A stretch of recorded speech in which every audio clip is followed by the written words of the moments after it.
Halo semuanya, selamat datang di channel Zing Review.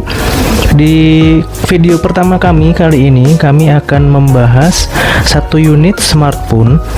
Jadi smartphone ini berhak menyandang gelar sebagai smartphone gaib pertama di Indonesia. Jadi smartphone apakah itu?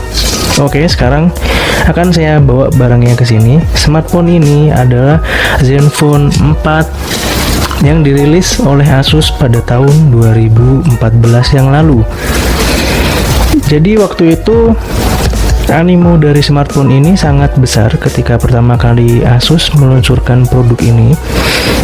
Saat itu ada 3 line produk dari Asus Zenfone ini, ada Zenfone 4, 5, dan 6 yang secara desain semuanya mempunyai basic desain yang hampir sama kecuali untuk ukuran dan yang jelas dari spesifikasinya. Tapi untuk desain secara umum ini basicnya sama ya, untuk lekukannya, untuk desain lainnya itu sama semua. Nah, di sini saya akan menceritakan sedikit mengenai kegaiban smartphone ini. Jadi pada tahun 2014 itu Asus, saya lupa di bulan Maret atau April itu ya, memperkenalkan Asus Zenfone 4 ini di Indonesia. Tapi waktu itu untuk penjualannya menggunakan sistem pre-order. Nah, karena animo masyarakat besar dan sistem pre-order ini nggak semua orang tahu, jadi akhirnya smartphone ini dicap langka. Nah, ketika barang-barang pre-order datang, entah sebagian oknum atau gimana, itu menjual lagi barang-barang hasil pre-ordernya ini dengan harga yang ya bisa dikatakan melonjak drastis dari harga retail. Harga retail yang disarankan waktu itu 1.099.000, tapi untuk pre-order memperoleh harga spesial di angka Rp999.000 saja. Jadi lumayan waktu itu bagi yang menjual smartphone ini, bisa dapat keuntungan antara 500.000 sampai dengan 800.000 rupiah ya. Waktu itu harganya variatif sekali. Dan saya ini dulu termasuk saya ikut untuk pre-order ini. Ini smartphone saya dulu dari tahun 2014 sampai dengan tahun 2015 sebelum akhirnya saya jual untuk kemudian saya upgrade. Saya menemukan ponsel ini dari salah satu marketplace di Jogja ya khususnya, karena marketplace ini sebenarnya menyarankan orang-orang antara seller dengan buyer untuk saling bertemu kemudian memeriksa produknya. Karena sekarang lagi zaman pandemi seperti ini, jadi saya meminta kepada sellernya untuk udahlah dikirim aja lewat ojek online. Saya percaya sama sellernya. Jadi sellernya ini ditulis dia jual di angka 600.000, tapi akhirnya saya tawar kena di angka 300.000.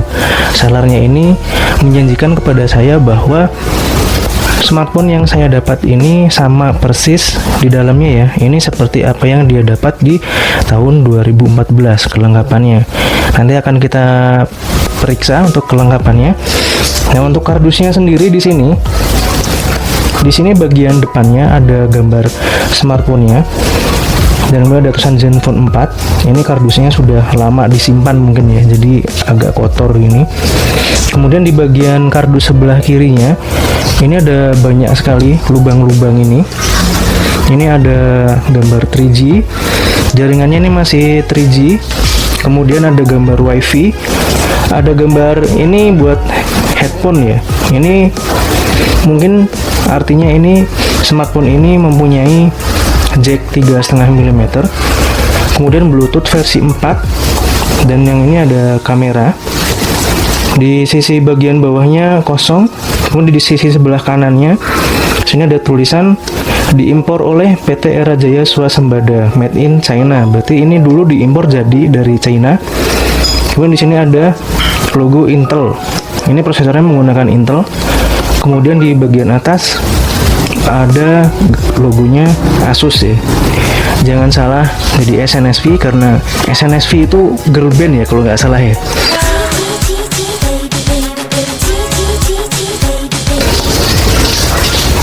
Oke, bagian belakang sini ada spesifikasi singkatnya. Kelihatan nggak ya spesifikasi singkatnya ini? Jadi di sini untuk jaringannya Yang jelas untuk Edge GPRS ini ada ya. Dan ini sudah, mungkin kalau zaman itu disebutnya sebagai quad band untuk jaringan GSM-nya. Kemudian ada UMTS atau 3G kalau nggak salah, dan ada DC HSPA, ini HSDPA ya, 3,5 G kalau seingat saya. Kemudian ini menggunakan Android dan prosesor Intel Atom 1,2 GHz 2x2. Ini istimewanya prosesor ini adalah dia menggunakan prosesor dual core, tapi untuk prosesornya sendiri di hyper-thread oleh Intel.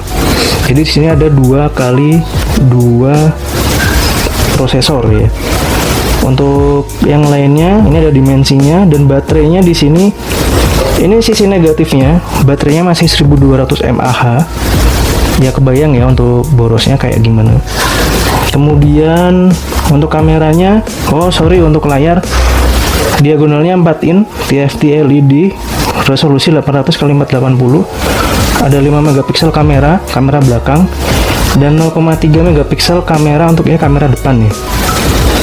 Oke, untuk WiFi, dan kemudian di sini masih menggunakan micro USB, 1 GB RAM, dan ini ROM-nya adalah 8 GB karena di sini ada 8G, ini ada 8 GB. Dan fitur lainnya seperti GPS. Oke. Untuk kardusnya sudah kita lihat. Kemudian kita buka untuk isinya, ada apa aja isinya. Kita buka ya untuk isinya.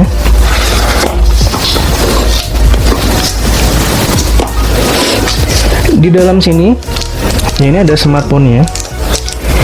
Ini sellernya memang mungkin tidak berbohong ya dia, bahwa masih ada plastiknya untuk Zenfone 4. Ini kita simpan buat nanti. Kita akan membuka untuk kardusnya. Di dalam sini ada apa saja? Yang pertama ada stiker email. Kedua ada tata cara untuk membuka casingnya, ini di sini. Ada kartu garansi yang ya sudah tidak berlaku ya. Kemudian ada panduan penggunaan, dan ini ada baterai cadangan. Karena baterai yang digunakan 1200 mAh, maka Asus menyerahkan satu lagi baterai cadangan waktu itu. Ya ini sebagai bentuk tanggung jawabnya dia mungkin ya, karena baterainya yang disematkan sangat kecil. Kemudian sini ada kabel data yang terpisah dari kepala chargernya. Kemudian di sini ada chargernya, kepala chargernya yang masih ada plastiknya. Lumayan untuk barang lama masih diplastikin, itu sangat bagus ya. Kemudian kita lihat di sini untuk chargernya, terusnya kelihatan nggak ya ini? Sebentar. Oh, nggak kelihatan ya kayaknya ya. Ini outputnya 1,35 ampere untuk outputnya. Dan tidak ada headset. Jadi di seri Zenfone awal ini, Zenfone 456, ini memang setahu saya tidak ada headset yang disertakan. Ini berbeda kayak dulu waktu saya beli Zenfone Max Pro M2. Ini untuk varian yang tertingginya disertakan headset ya, untuk di paket pembeliannya itu, tapi ada disertakan. Tapi untuk Zenfone 456 ini tidak ada. Oke, kita singkirkan dulu untuk barang-barang ini, dan kita sisakan smartphone-nya di meja. Di sini ada tertulis lagi untuk bagian kamera. Ini kameranya 5 megapiksel, pixel master kamera. Ini software yang dikembangkan oleh Asus katanya. Ini bisa mempunyai kualitas gambar yang bagus ketika digunakan. Kemudian ada Corning-nya pakai Gorilla Glass 3, dan UI-nya pakai Zen UI waktu itu. Ini UI yang dikembangkan Asus untuk produknya yang mungkin sampai sekarang masih dipakai ya. Oke, kita singkirkan plastiknya. Sekarang kita nyalakan untuk smartphone-nya. Oke, kita diamkan dulu sejenak sampai masuk ke layar utama. Sambil menunggu proses booting, ini kita akan melihat dari bagian per bagian. Di bagian depan ini ada layar dengan diagonalnya kurang lebih 4 inch dengan resolusinya tadi 800 x 480 ya. Di bagian depan ini ada tombol kapasitif, back, home, dan recent apps. Di sebelah kiri ada untuk charging. Ini masih menggunakan micro USB. Karena zaman itu saya belum tahu ya udah ada Type-C apa belum. Dan ini ketinggalan di bagian atas ini ada kamera depan, dan kemudian di sini ada untuk ini namanya earpiece ya kalau nggak salah ya. Kemudian di bagian atasnya sini ada untuk jack 3,5 mm. Di bagian samping kanan ini ada untuk power dan untuk volume up and down. Di bagian belakang ini tersemat kamera 5 megapiksel bersebelahan dengan speaker. Kemudian di bawahnya sini ada tulisan Intel, kelihatan nggak? Intel Inside dan Zenfone. Ini yang saya suka dari Intel, HP-HP Intel ini, karena di belakangnya ada tulisan Intel Inside nih, jadi kayak agak beda aja gitu rasanya daripada HP-HP lain. Dan yang di atasnya ini ada logo Asus. Nah, ini smartphone-nya sudah masuk ke layar utama. Ini saya minta ke penjualnya aplikasi-aplikasi jangan dihapusin ya. Jadi kalau mau logout Google silakan, tapi aplikasi-aplikasi yang lainnya mungkin ya barangkali ada yang bisa berguna gitu, saya minta jangan dihapus, dan mungkin tidak dihapus sama dia. Oke, kita lihat untuk menunya. Untuk menu bawaannya Asus ya, di Zen UI ini ada bagian tersendiri di home screen. Di bagian sendiri namanya home screen, ini jadinya Asus. Ini ada apa aja.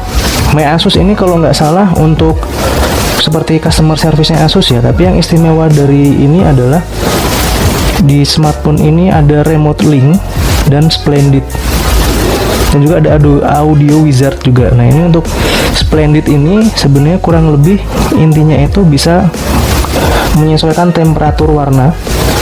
Nanti bisa jadi agak kekuningan, atau nanti bisa jadi agak kebiruan, atau mungkin bahkan bisa menjadi hitam putih ya. Mungkin bagi kalian yang berjiwa jadul ini sangat cocok, karena smartphone-nya bisa menjadi hitam putih untuk warna layarnya.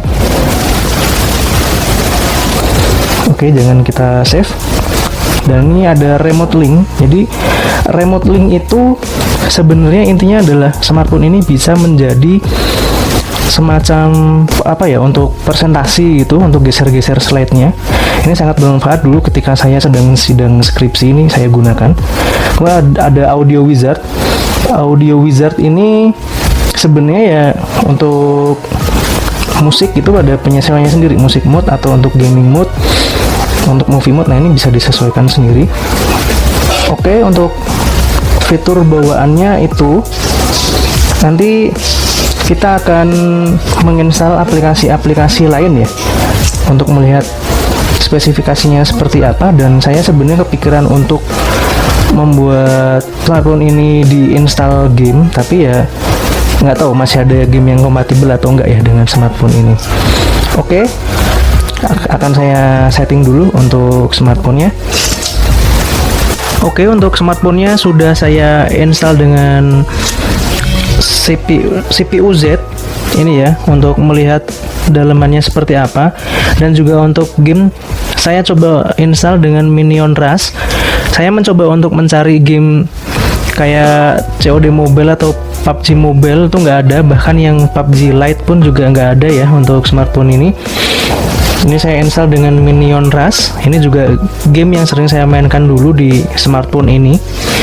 Tapi sebelum kita coba untuk gaming, kita akan coba lihat untuk CPU Z-nya. Di sini ada apa saja?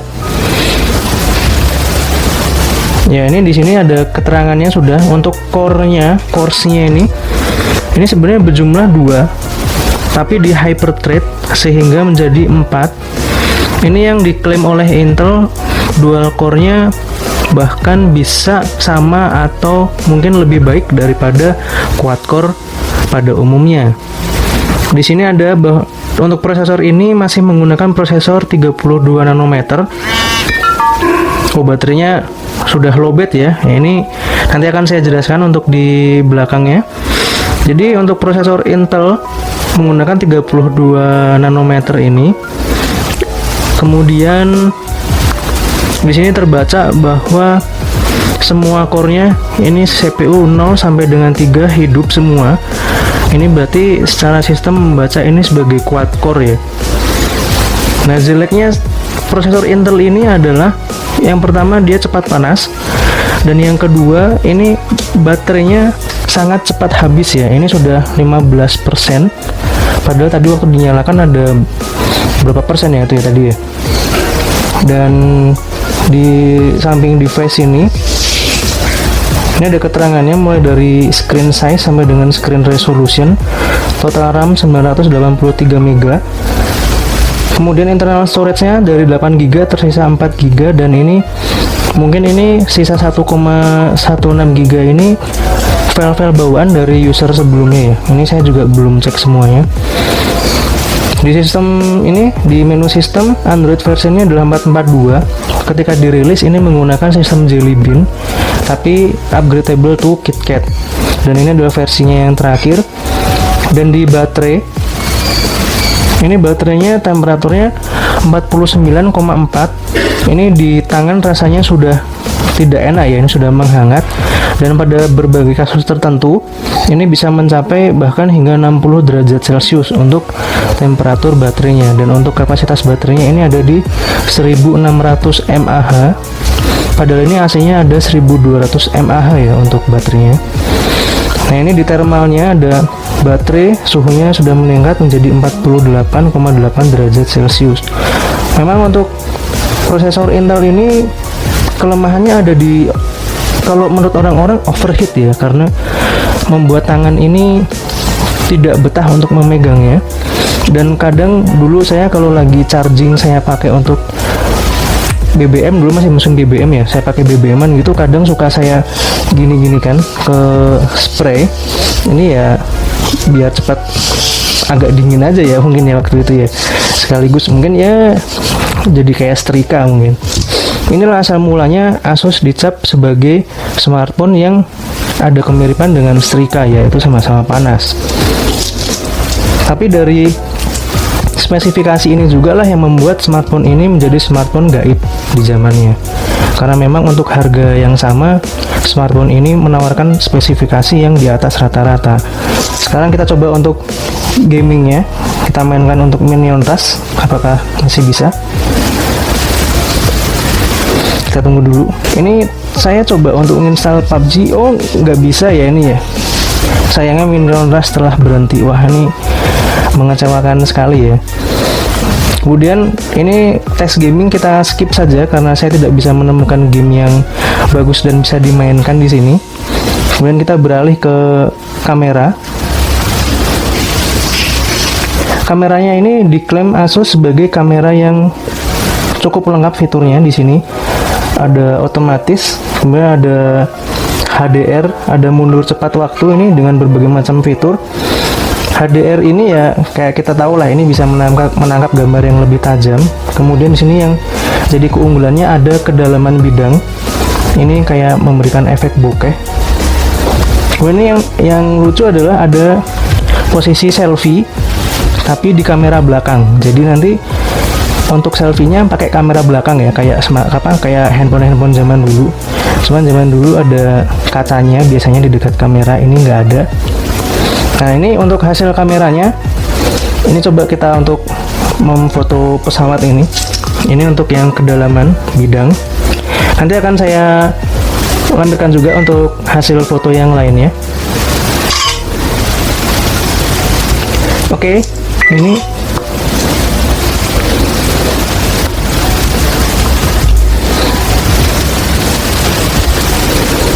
akan kita lihat untuk hasilnya seperti apa. Ya, ini masih kurang bokeh ya kalau menurut saya ya, tapi nanti akan kita coba untuk outdoor, untuk hasil kameranya seperti apa ya, nanti akan saya lampirkan juga untuk hasil kameranya.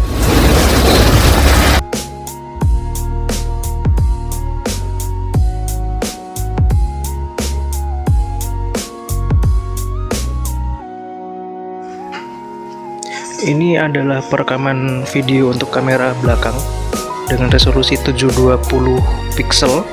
Dilengkapi ini ada fitur untuk stabilisasinya ya, tapi nggak tahu untuk stabilisasinya ini sama yang smartphone sekarang bedanya jauh apa enggak. Tapi yang jelas ini di layar untuk viewfindernya ini ya, ibaratnya kayak di layar menampilkan videonya ini ada lag, ini ada jeda putus-putusnya. Nanti bisa dilihat di video untuk hasilnya seperti apa. Dan ini untuk kamera depannya, video kamera depan ini juga dilengkapi dengan stabilisasi, tapi tidak bisa digunakan untuk memilih resolusi ya untuk kamera depannya ini. Dan sama terlihat ada putus-putus juga untuk kameranya, sama seperti kamera belakang. Mungkin nih dari stabilisasi yang belum bekerja dengan baik atau gimana, saya juga belum tahu ya. Mungkin itu dulu dari kami. Sebenarnya smartphone ini kok ditanya worth it nggak sih untuk beli smartphone Asus Zenfone 4 2014 di tahun 2021 sekarang, 7 tahun setelah rilis? Saya akan menjawab bahwa smartphone ini akan menjadi smartphone yang worth it ketika digunakan ya mungkin untuk telepon SMS ya. Karena untuk lebih dari itu, yang jelas smartphone ini mempunyai baterai yang boros dan juga prosesor yang cepat panas. Jadi menurut saya jika dijadikan daily driver, ini smartphone ini sangat tidak memungkinkan untuk tahun 2021, tapi sangat memungkinkan untuk dijadikan second driver, mungkin untuk hanya sekedar telepon dan SMS saja. Oke, segitu dulu video pertama dari kami. Mungkin jika ada kurang atau lebihnya, silahkan disampaikan untuk kritik dan sarannya di kolom komentar. Dan jangan lupa untuk terus membantu channel kami agar dapat terus berkembang ya, dengan cara like, subscribe, dan komen. Atau mungkin kalau yang ada mau dislike juga nggak apa-apa, atau mungkin yang mau ngasih masukan kita juga terima.